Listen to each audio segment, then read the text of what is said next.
Mind 5 academy में मैं दीपक sir आज आप लोगों को स्किनर का क्रिया प्रसूत अनुबंधन का सिद्धांत पढ़ाने वाले हैं।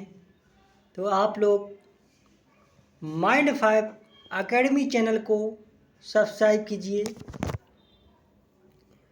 यहाँ पर सभी प्रकार की सीटेट जो दिसंबर में होने वाला है उसकी निःशुल्क प्रिपरेशन कराई जाएगी माइंड 5 एकेडमी। तो क्रिया प्रसूत स्किनर ने जो सिद्धांत दिया था वो दिया था क्रिया प्रसूत अनुबंधन का सिद्धांत। स्किनर ने सिद्धांत दिया था क्रिया प्रसूत अनुबंधन का सिद्धांत। इस सिद्धांत के प्रवर्तक हार्वर्ड क्वेश्चन आता है, इस सिद्धांत के प्रवर्तक कौन है? तो हार्वर्ड विश्वविद्यालय से संबंधित कौन? अमेरिकी मनोवैज्ञानिक B.F. स्किनर हैं। क्वेश्चन ये आता है कि स्किनर किस देश के निवासी हैं? तो स्किनर अमेरिका देश के निवासी थे। किसके? अमेरिका देश के। तो यह सिद्धांत 1938 में दिया था। यह सिद्धांत कब दिया था? सन 1938 में यह सिद्धांत दिया था स्किनर ने। क्रिया प्रसूत अनुबंधन के सिद्धांत के अलावा अन्य और सिद्धांत भी दिए, जैसे सक्रिय अनुबंधन का सिद्धांत। कौन सा? सक्रिय अनुबंधन का सिद्धांत, RS सिद्धांत, जिसको RS थ्योरी भी कहते हैं। साधनात्मक अनुबंधन का सिद्धांत, और जैसे नैमित्तिक अनुबंधन का सिद्धांत। कौन सा? नैमित्तिक अनुबंधन का सिद्धांत। कई बार सीटेट में पूछा जा चुका है कि नैमित्तिक अनुबंधन का सिद्धांत किसने दिया? तो नैमित्तिक अनुबंधन का सिद्धांत स्किनर ने दिया था, जो अमेरिका के मनोवैज्ञानिक थे। आर टाइप की थ्योरी किसने दी? तो स्किनर ने दी थी आर टाइप की theory. R type conditioning theory भी कहते हैं इसको। क्या कहते हैं? R type conditioning theory. और कार्यात्मक प्रतिबद्धता का सिद्धांत दिया था स्किनर ने। क्वेश्चन आता है कि कार्यात्मक प्रतिबद्धता का सिद्धांत किसका है? तो स्किनर। अभिक्रमित अनुदेशन का सिद्धांत किसका है? स्किनर। और स्किनर ने कुछ परिभाषा हैं। स्किनर ने ऐच्छिक अनुक्रियाओं के घटित। कौन सी? स्किनर ने ऐच्छिक अनुक्रियाओं के घटित होने का अध्ययन किया, जो प्राणी द्वारा अपने पर्यावरण में सक्रिय होने पर होती है। इसे क्रिया प्रसूत कहते हैं। क्वेश्चन आता है क्रिया प्रसूत किसे कहते हैं? तो स्किनर के अनुसार ऐच्छिक अनुक्रियाएं, जो ऐच्छिक अनुक्रियाएं होती हैं, उनका घटना प्राणी द्वारा अपने पर्यावरण में सक्रिय होने पर होता है, उसे क्रिया प्रसूत अनुबंधन कहते हैं। दूसरी परिभाषा है प्राणी पर्यावरण में। कौन सा? प्राणी पर्यावरण में सक्रिय होकर कार्य करता, इसलिए क्रिया प्रसूत पद का प्रयोग किया है। तीसरी परिभाषा है क्रिया प्रसूत अनुबंधन का व्यापार अनुबंधन क्रिया प्रसूत अनुबंधन कहलाता है। जो क्रिया प्रसूत अनुबंधन का व्यापार है वही क्रिया प्रसूत अनुबंधन कहलाता है। तीसरी परिभाषा है क्रिया प्रसूत अनुबंधन में सीखने वाले की भूमिका सक्रिय तथा महत्वपूर्ण होती है। जो सीखता है उसकी भूमिका महत्वपूर्ण होती है। किसमें? क्रिया प्रसूत अनुबंधन में। क्रिया प्रसूत अनुबंधन। तो क्रिया प्रसूत अनुबंधन क्या है? इसका संबंध अधिगम प्रक्रिया से है। क्वेश्चन आता है क्रिया प्रसूत क्या है? तो इसका संबंध अधिगम प्रक्रिया से, सीखना से होता है। पुनर्वलन के कारण। किसके कारण? पुनर्वलन के कारण या द्वारा किसी अनुक्रिया को दोहराया जाने से प्रायिकता बढ़ती है। किससे? अनुक्रिया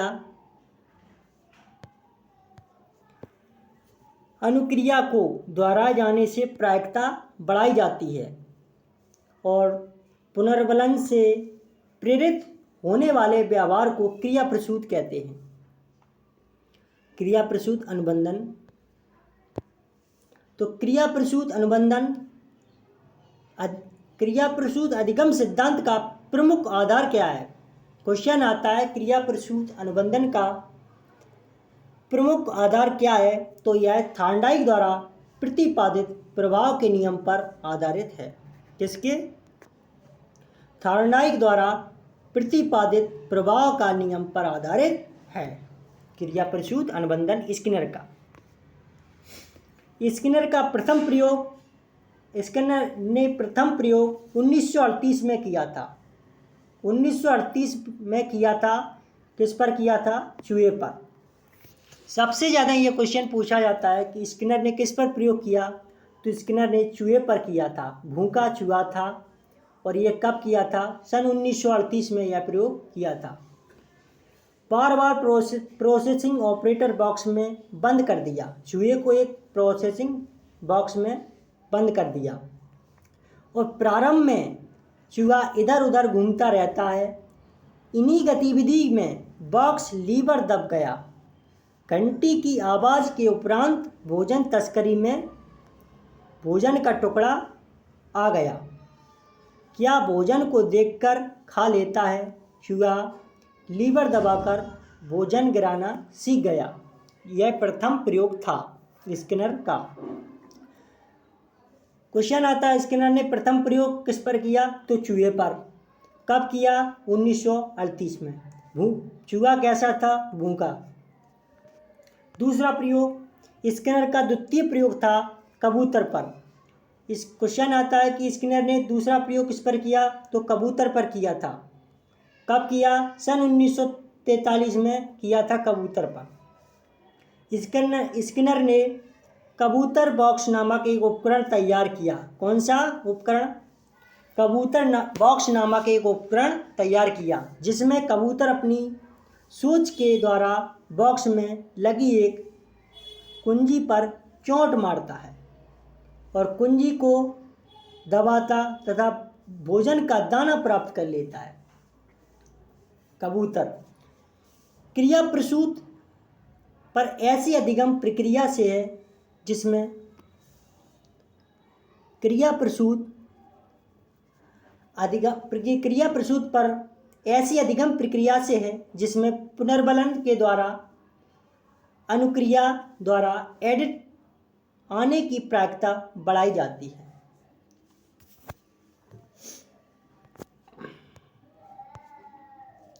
इस सिद्धांत में दो प्रकार होते हैं। क्वेश्चन आता है कि स्किनर का क्रिया प्रसूत अनुबंधन का सिद्धांत है उसमें कितने प्रकार हैं? तो दो प्रकार होते हैं। पहला अनुक्रिया व्यवहार, जिसको अनुक्रिया व्यवहार को कहते हैं एलिसिटेड बिहेवियर रिस्पोंडेंट रिस्पॉन्स, इसको अंग्रेजी में कहते हैं। तो इसकी परिभाषा है किसी उद्दीपक के कारण होती है उन्हें अनुक्रिया व्यवहार कहते हैं। अनुक्रिया व्यवहार क्या है? किसी उद्दीपक के कारण हो उसे अनुक्रिया व्यवहार कहते हैं। किसी उद्दीपक के कारण हो तो उसे अनुक्रिया व्यवहार कहते हैं।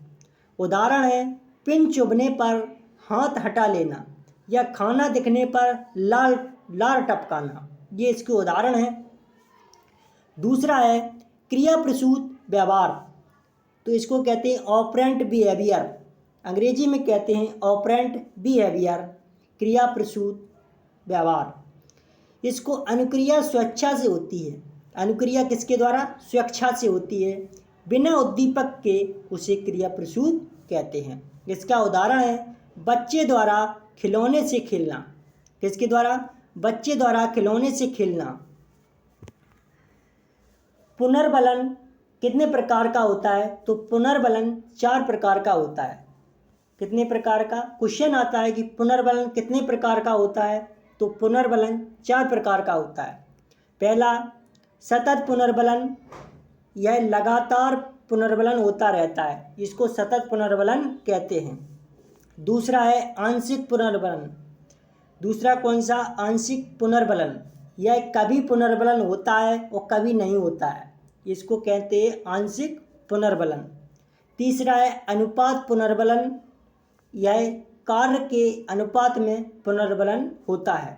क्वेश्चन आता है अनुपात पुनर्बलन कैसा होता है? तो अनुपात पुनर्बलन कार्य के अनुपात में पुनर्बलन होता है। चौथा है अंतराल पुनर्बलन। कौन सा? अंतराल पुनर्बलन। यह समय के अनुसार पुनर्बलन होता है। किसके अनुसार? समय के अनुसार। तो आज का ये सिद्धांत था स्किनर का क्रिया प्रसूत अनुबंधन का सिद्धांत। तो आप लोग इस चैनल को सब्सक्राइब कर लेना, माइंड 5 एकेडमी। मैं दीपक सर, अगली क्लास में फिर मिलते हैं, तब तक के लिए धन्यवाद।